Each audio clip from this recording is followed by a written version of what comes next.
د امارت پر ضد د حکمتیار بغاوت وایي دا حکومت نه بلکې اداره ده. بلخوا حقاني امریکا ته له ګواښه انکار وکړ.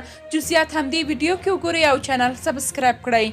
حکمتیار چې د خپل ځوانۍ څخه تر اوسه د افغانستان هیڅ حکومت سره جوړ نه و، د تیر نظام پر مهال به یې طالبانو ته تبلیغات کاوه، خو اوس ښکاري چې له طالبانو هم ناهیلی شوی دی.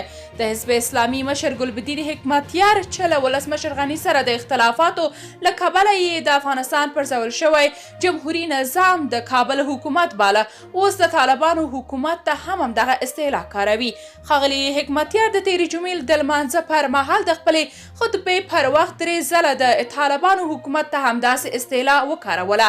هغه 2 ځلې د طالبانو حکومت ته د کابل حکومت او یو ځل پر کابل حاکم نظام اصطلاح وکاروله.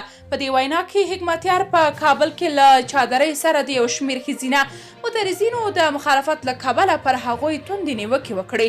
همداشان یې په خپل تعبیر د اسلام له نظره د حجاب په اړه احکام بیان او د حجاب په مراعاتولو ټینګار وکړ. طالبانو د حکمتیار له لوري د دوی حکومت ته د شوي سپکاوي په اړه کوم غبرګون نه دی ښودلی.